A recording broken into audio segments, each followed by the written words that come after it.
Well, hello then. Welcome to another episode of the Happy, Healthy Hustle. In today's episode, I'm talking to Ben Keech, and he's going to share his superpower, how he got through some personal struggles, and what got him through it. Thank you so much for being here, Ben. Why don't you introduce yourself, please? My name is Ben Keech. I do have a podcast, the Ben Keech Show, and I do a number of things. I run a business here in Kansas City, a lawn and landscaping company. I am a speaker.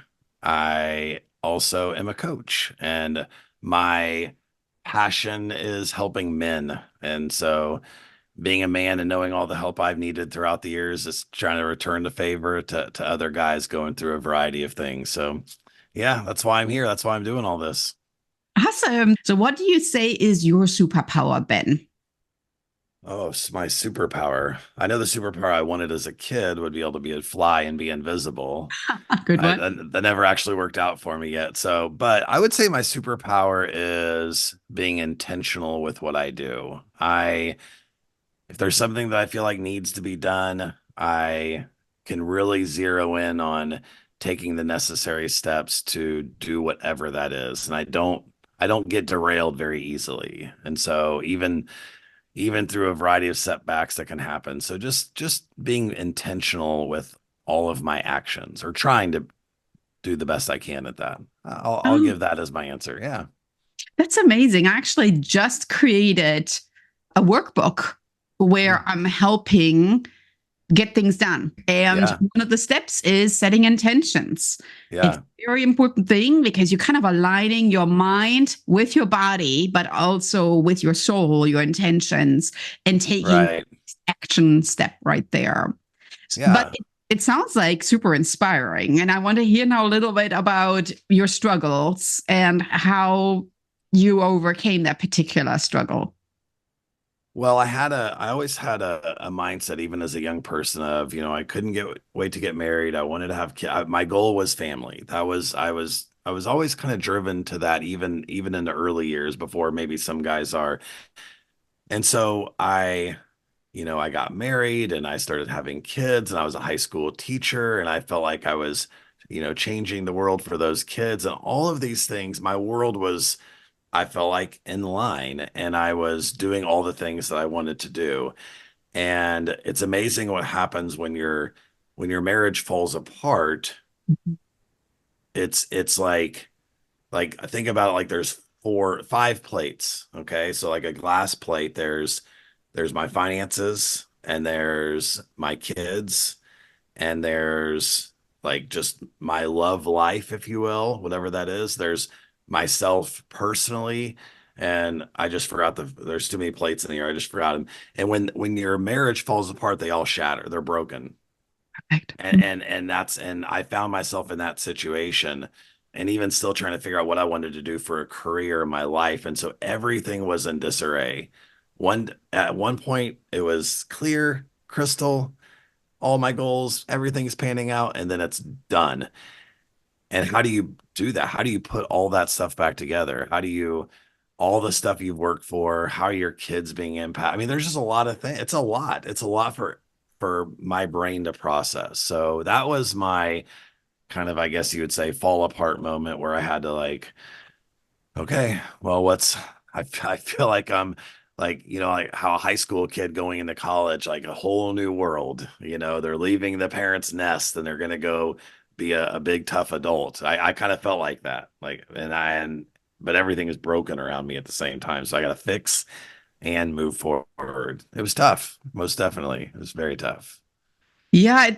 Transition times are always challenging. And I love your comparison with the plates. I always have that image in my mind as well. There are these people in the circus, and they have these long sticks, and on top of the stick, they are having this plate. They're these artists, right? And they keep on adding more sticks and more plates. And sometimes in our lives, we feel like those artists. It's like, hold on, how are they holding all these sticks? They have 2 hands to feed, but they're like, putting one in their mouth and then one under their arm. And I love that you actually said that it was very crystal clear what your life was, but then all of a sudden the plates started tumbling one by one, and it Yeah. really seemed like starting from scratch, picking up the sticks, getting new plates, and maybe really creating a completely new life. What got you through this? What was an influence, or who was an influence that got you through this time, Ben? Well, I definitely had to rely on a couple of key friends and a lot of hours and hours of conversation because, I'm feeling and looking at a reality, but my reality wasn't always what was real. My perspective was off. And my dad was a big influence on helping me just kind of stay grounded. He's a very simple man, but a very like he's going to say a handful of words, but it's the exact words you need to hear. And so I had to rely on other people, and I had to even rekindle some friendships of people who sometimes when you're married, a lot of it is just the two of you. And so when you don't have that anymore, you may find yourself needing to rely on people that you haven't had before. And I had some great folks around me that did that. I started reading more. And honestly, I just tried to do the little when you don't know what to do, I just needed to do something little right. And sometimes, like say with my kids, it's like you have to be a little vulnerable. You have to say, like, I don't know. Here's what I'm trying to do. And you have to almost vocalize all the chaos in your mind. And then sometimes it's a little clear. And sometimes your kids are like, it's okay. Like, I understand. Like, it's not as bad sometimes, but it's still tough. It's still tough. But I would say just people in my life for sure. And a lot of reading too. I've read some really good books. Well, I so appreciate that because we sometimes look at people and we just see their external image and we think, oh my gosh, they have this perfect life. Yeah. And then you're all of a sudden realizing, never mind, they're actually carrying a lot of luggage too. And maybe that luggage is actually opening up and all the stuff is spilling out. And I would always call that spilling out as making yourself vulnerable, Yeah. because the more vulnerable you are, the more authentic you are. And the more authentic you are, the more we tend to connect with you because we realize that person is just like me. Yeah. And that's a great example you gave because I think my life before it looked like everything was together. I mean, I Mhm. was coaching all of the teams. I was talking to students all the time about the importance of relationships and marriage. And I was saying all the things, believing all the things, and it still fell apart for me.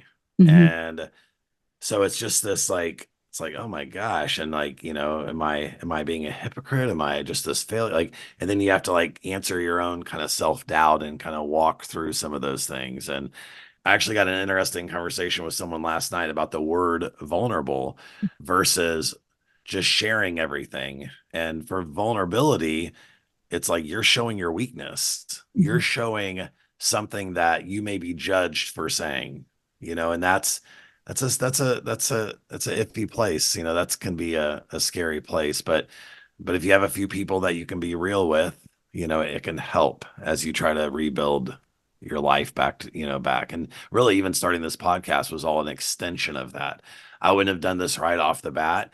And of course, I had like, you're going to talk about relationships on your podcast. You're talking about, wait, your relationship failed. What gives? And I'm like, well, yeah, I'm going to, but that's not easy because you have, like you question yourself. So, but that's just all part of it. And I get to write my own script. I'm in charge of my life, and that's how I'm moving forward through my own circumstances, if you will. So yeah. Yeah. And I actually think that if you put yourself out there and you're sharing your story, you're going to realize how many other people really think that that's exactly what they should be doing too. I always Yeah. say, if you don't share your story, you're really stealing from others because you're not letting your true self come through. And that's usually our superpower, that Right. intention that you talked about. Now we know more who Ben is because you put yourself on the podcast. And Right. even though I might be traveling to Kansas City and meet you in person sometime. I can listen to so. your podcast all the time. So Right. Yeah. Yeah. how can we I get love in it. touch with you, Ben? How can listeners find you, tune in, and find out a little bit more about Ben?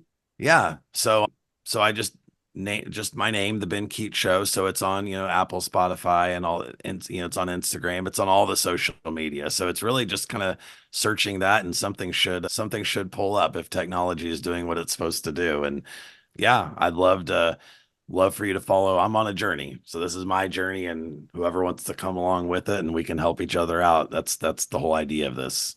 So yeah. Awesome. Well, thank you so much, listeners, for tuning in today. And I would love for you to check out Ben's show. I would also love for you to check out the freebie that I'm offering. I mentioned it at the beginning of the episode, which is the wellness guide. You can click on it in the show notes and grab it. And I'm really looking forward to listening again to any questions you might have and seeing you on the next show of the Happy Healthy Hustle. Make sure you subscribe to the YouTube channel, and see you soon.